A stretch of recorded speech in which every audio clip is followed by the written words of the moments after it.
Le Malien âgé de 32 ans, qui a blessé 3 personnes avec un couteau samedi à la gare de Lyon à Paris, sera présenté mardi matin à un juge d'instruction en vue de son inculpation, a annoncé le parquet de Paris.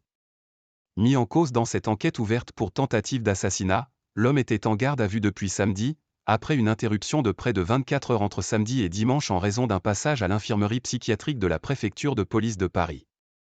Parmi les blessés, le pronostic vital d'un homme de 66 ans était toujours engagé lundi après-midi d'après le parquet. Le suspect lui a porté un coup de couteau à l'abdomen et 2 coups de marteau à la tête, peu après 7h30 samedi, selon une source policière. 2 autres hommes, nés en octobre 1966 et février 2000, ont aussi été blessés par des coups en s'interposant, avait précisé lundi le parquet.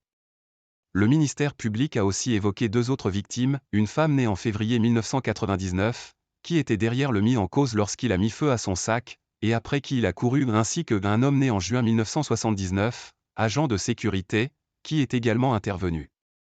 L'assaillant, de nationalité malienne, était en situation régulière en Italie depuis 2016, avec un titre émis en 2019 tout à fait valable, selon les documents d'identité trouvés en sa possession, avait précisé samedi le préfet de police de Paris Laurent Nunez. Ce titre lui permettait de voyager en France en toute légalité.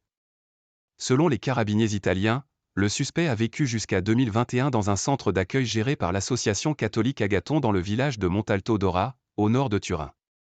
Inconnu des services de police français comme italiens, il était suivi pour des problèmes psychiatriques mais il n'a jamais manifesté de tendance violente, ont-ils précisé à l'AFP. Les premiers éléments de l'enquête ont mené jusqu'à un compte TikTok ouvert au nom de l'assaillant, sur lequel on voit un homme noir à lunettes, barbu, cheveux ras. Sur l'une des vidéos, datée du 2 décembre 2023, l'auteur du compte écrit « RIP, repose en paix, note de la rédaction, dans 3 mois, qu'Allah m'accueille dans son paradis ». Dans d'autres vidéos, il exprime notamment son ressentiment à l'égard de la France, faisant référence à l'intervention militaire française au Mali.